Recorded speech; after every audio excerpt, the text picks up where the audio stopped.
Hey, good morning, Cherokee Trail. We are doing another installment of Story Time with a brand new book that we just got in. And Cooper is here. He just came in from outside, so he is a little schmelly. And he really doesn't like me loving on him like this, so he's going to sit next to us on a stool here and listen. Okay. Say hey, Cooper. Say hey. Okay. Okay. He's going to sit right here. Okay, sit down. Oh, look. Say hi to the kids. Okay. So the book we're going to read today is about a famous artist, but it's about when she was a kid and all of her animals and pets that she had and how she learned to draw. It's Frida Kahlo and her Animalitos. And it is written by Monica Brown, illustrated by John Para. Illustrations, obviously, or who draws the pictures.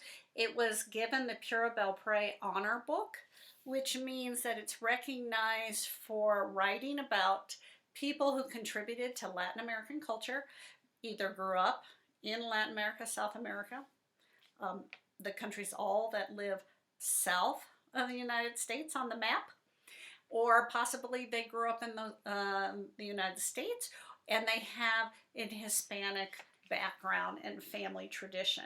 So this is a book about Frida Kahlo, and her paintings now reside in all the famous museums all over the world.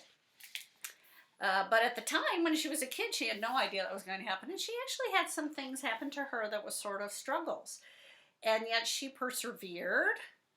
She pushed on no matter what the problems were, and she just decided to do her own type of painting too. She made some brave choices for herself, especially choices for girls.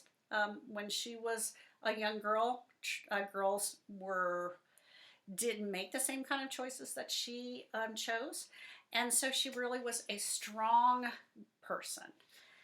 So this is a really interesting book. I think it's going to be interesting because right now, during the time that we've been at home, we all realize that we've been loving on our pets, how much comfort they give us when things are sort of a little bit different and strange. And she did the same thing in her life. So let's begin. This is the story of a little girl named Frida who grew up to be one of the most famous painters of all time. Frida was special. This is also the story of 2 monkeys, a parrot, 3 dogs, 2 turkeys, an eagle, a black cat, and a fawn. They were Frida's pets, and they were special too.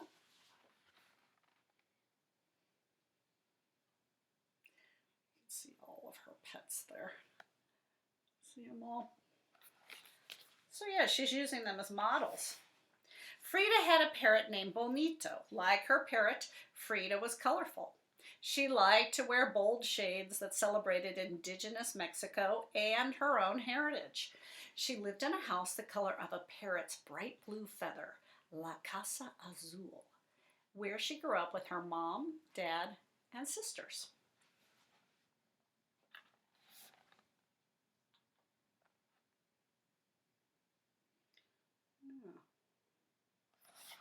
And it looks like her dad is what?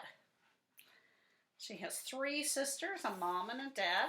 Frida had a pet fawn named Granizo. Like her fawn, Frida had watchful, beautiful eyes. When Frida closed her eyes, she remembered her life as a little girl. Frida was always with her father, a photographer, who taught her to look at the world through curious eyes. Frida and her father would walk to the park to collect bugs to look at under a microscope. Frida's father also taught her how to paint finishing touches on his photographs.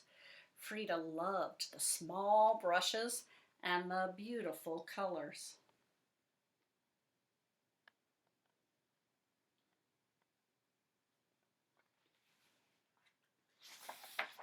Frida had a cat with black shiny fur, the same color as her long dark hair.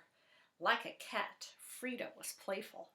But as a child, Frida couldn't always play. When Frida was sick, she got very sick.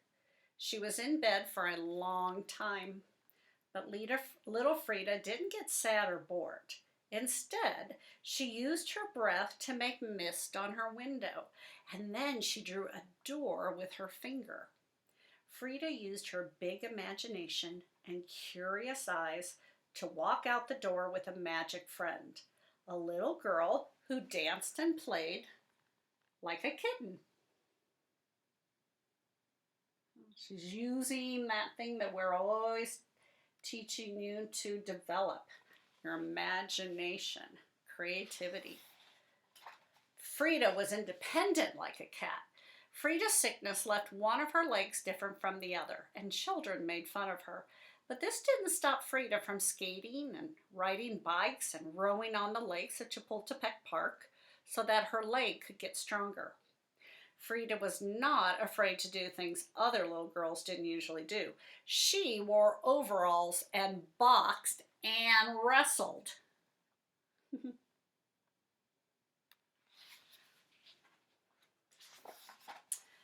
Frida had two spider monkeys, Fulon Chang and Camillito de Guayabal. Like her monkeys, Frida could be mischievous, even when she was a teenager. When Frida was 15, she went to a school called the Preparatoria and found a group of friends she loved. Like Frida, her friends were curious to learn all they could. Together, they read and studied and argued and sometimes got in trouble. Wearing matching caps, they rode donkeys through the halls of the Preparatoria and set off firecrackers. Oh, that might get you in trouble, huh?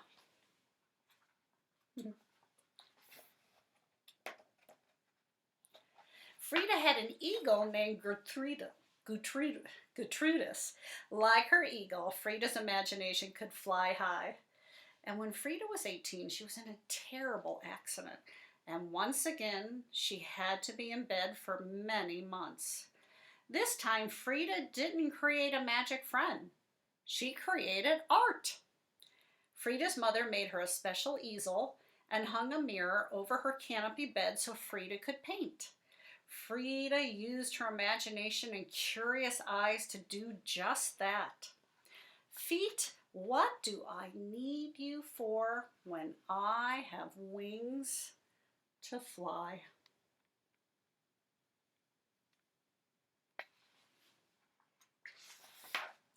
And if those weren't enough pets, Frida had 2 turkeys and 3 dogs, Senor Zolotl, Senorita Cabulina, and Senora Costi. Frida's turkeys were intelligent and sensitive, just like herself. And like Frida, her dogs were warm and loving. When she was lonely or sad, she would wrap her arms around them and they would comfort her. Her Zolo dogs were the same breed that ran and hunted with the Aztecs thousands of years ago, and a reflection of Frida's heritage, of which she was very proud. Frida's dogs had no hair, but their bodies were warm, and Frida gave them great big hugs whenever she felt lonely or sad.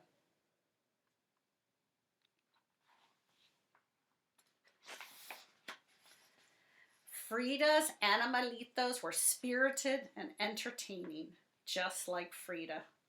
When her 2 spider monkeys were being good, Frida would hold them like babies.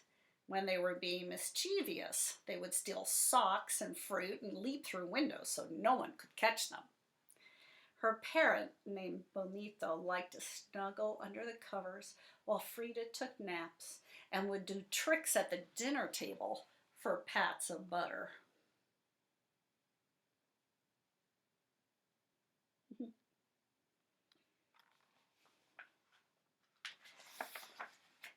Frida's Animalitos played all day in the courtyard at La Casa Azul, the bright blue house on Londres Street.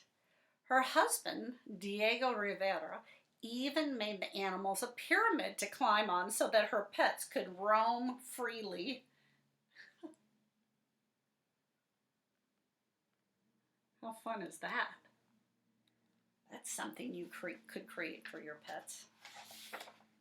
When Frida painted Her pets would keep her company, and Frida painted all the time while the birds sang, the dogs barked, and the turkeys danced in the garden. Frida's animals were her children, her friends, and her inspiration.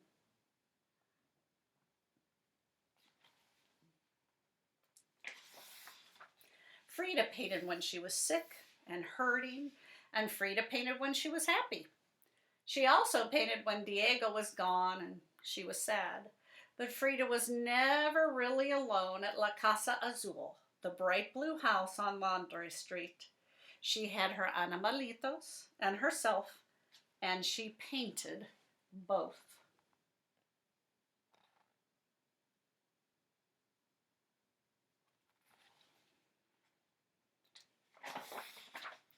Frida painted herself with Foulon Shane, playing with ribbons. She painted herself with Bonito the Perro and Senor Zolotl the dog. She painted her black cat too, peeking over her shoulder.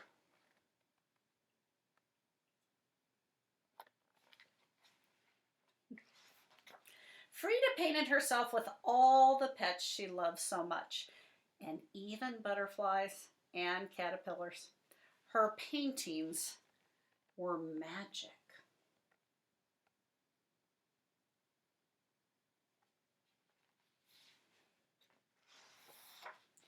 And today, if you visit La Casa Azul in Coyoacán, just outside of Mexico City, you might hear the sound of a bird or see a black cat jump from the pyramid that sits in the courtyard of the bright blue house on Laundry Street, where Frida and her Animalitos lived so many years ago.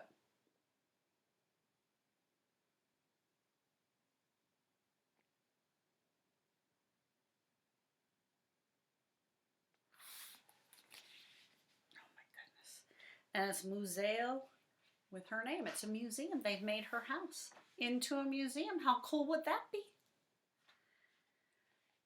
So at the very end, what's also fun about this book, and we sort of call this picture books for older kids. So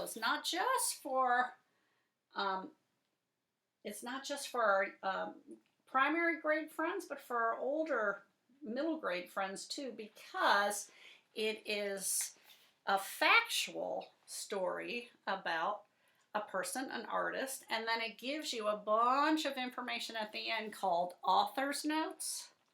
You see that? And it'll tell you more about her life and specific details and where to find more information. It also tells you all of her pets, and it also tells you the different pictures.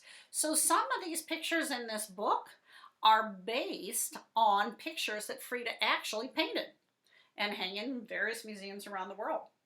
When she was only 6, she contracted polio. Remember, she got very sick and she had to stay in bed. And then in 1925, when she was 18, she was in a terrible bus accident that left her with pain and health problems throughout her life. It was during the long months when she was bedridden that she took up painting seriously, and her subject was most often the face in the mirror. Remember, her mom hung that face in front so that she could paint? So that her subject was herself. She painted her face. We could all do that too. She also painted her animals, which were her constant companions throughout her adult life. There's also a picture, an actual photograph of her with some of her pets, one of her pets. And remember, who first taught her about painting in a way? That was her dad. Her dad was a photographer, right? And he sort of showed her how to add pictures, how to paint on the pictures. Which was pretty unusual back then. Photography was pretty new. So he was important in her life. I think sometimes our parents guide us in maybe in hobbies or maybe in some of our strengths, things that they think that we would be good at doing. Playing piano, learning how to play soccer. So she had just an amazing amount of different animals. Now, what I thought was interesting about this book, do you remember how this page was how when she was sick, she wasn't bored. She used her imagination. And you know how when it's cold outside and you breathe onto the car window when you're driving and it makes that mist and then you can draw your fingers in it? That's what she did without having anything to draw with. She did that so that she could draw pictures. And then this reminds me because she drew a door and she used her imagination to walk through the door with a magic friend. And if you remember, we read that book, Journey, where nobody would talk with them, with the girl. And so she went upstairs and she drew a door on the wall with a crayon, and then she walked through it, and then she was in this magical room, and then there was that red balloon that she followed, and then there was the boy that she met up with in her imagination. So it sort of reminded me of that book. Wow, what a connection. Okay. The other thing that I thought was really interesting is we're reminded that even though she was famous and she did amazing things with her life, she didn't always have an easy life, right? She got very sick when she was young and had to stay in bed. And then that sickness, the polio, made one of her legs probably shorter, which was one of the side effects of polio at the time. We don't get polio now because we now get a shot for it when you're little. So it's pretty much been what we call eradicated. Most people don't get it anymore because of the wonderful vaccines people have created. But back then, polio was something that kids would often get. Sometimes it was deadly, and a lot of times though people did live, but they would maybe end up with maybe one leg would not grow as long, or maybe they would need to walk with braces. But she decided, I'm not gonna let that stop me, and I'm gonna ride a bike, which actually strengthened her leg, and she wasn't gonna be embarrassed when people made fun of her. She also wore overalls and did things girls normally didn't do. And back when she was a little girl, most girls, and you can sort of see it here in the pictures, most girls wore dresses. Yeah. Even to school, you didn't wear pants, but she was going to do her own thing. I think that's pretty cool. She was independent. She also had, she sounded like she was a lot of fun, and sometimes she didn't make good choices, like sometimes we all do. And she and her friends would get in some trouble. And that happens. I'm sure she learned her lesson. And she then was in a bus accident, and you can sort of see when we were looking at the picture at the first, they didn't really say it was a bus accident, and now we know why there's a bus in that painting. And that was really bad, and she had to stay home again. And that's when her mom hung that mirror in front, and she started painting pictures of her face. And in fact, a lot of her famous pictures are what we call self-portraits, pictures of herself. Okay. She had an Aztec background, and if you ever get a chance, you'll be studying that in school about South American history and the region and the Aztecs and the famous warrior Indians, native Indians that lived in South America. And that was part of her heritage, just like many of us have a very strong heritage from different parts of the world. And she was very proud of that. Now, the interesting thing is she said her monkeys were mischievous. And what was it about her dogs that was unusual? What was it about those dogs? Can you see that picture? Remember? Yeah, they were hairless. It was Zolo dogs, and they were the same breed that ran and hunted with the Aztecs, so they must have been pretty tough and strong. And they had no hair. So they're what we call hairless dogs. So that's interesting. We could look those up. I'm not familiar with those. Her monkeys were always getting in trouble, and they would steal bananas and socks and run out the windows.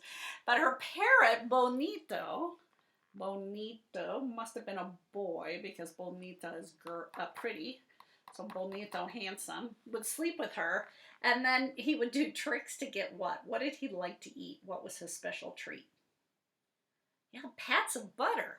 Yeah, can you imagine? That's sort of interesting. Like, but think about your pets. Some of them probably like certain special treats and they're willing to maybe do a little twirl or something. So she probably trained them. And they lived, later on, she lived in the same house she grew up in with her husband, who was also a famous painter, Diego Rivera. And the name of the house was La Casa Azul, the house blue or the blue house. And he built her a pyramid. That's sort of a fun thing. Some of you have cats and you probably have like little cat towers that they can climb and hide in. So through all the years, even when she got older, and it looks like in the picture there is, what is that? It's a wheelchair. So it looks like maybe as she got older, the effects of the polio she had had as a child had made it even harder to walk, so she had to use a wheelchair. Some of us are different. We have different abilities, and some of us need different things to help us walk or to see or to hear. And but that didn't stop her, did it? No, didn't make any difference. She was an amazing painter. Like I said, if you go to any famous art museum, her paintings will be hanging in that museum.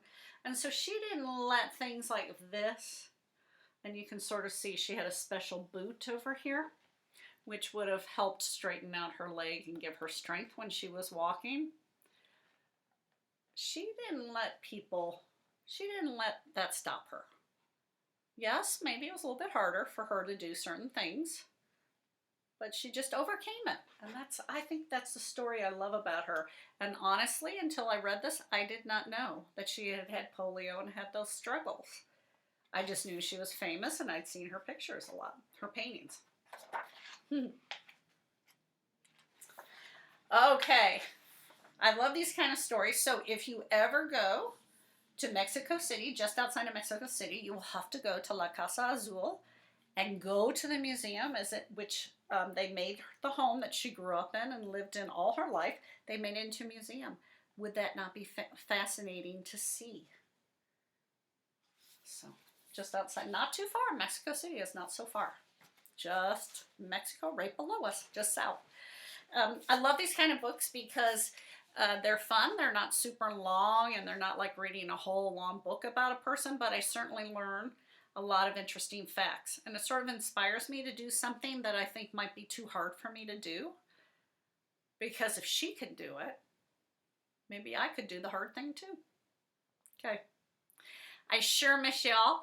I will hopefully see maybe some of you in your cars next week as you come and pick up your supplies from your classrooms that you left, and you bring back your technology pieces and library books. Now remember, no library fines, nothing's overdue, everything's a-okay, but we would like you to just bring those books back, put them in your trunk, and we will collect those next week on your assigned time. I'm looking forward to seeing y'all. Talk to you later. Bye-bye.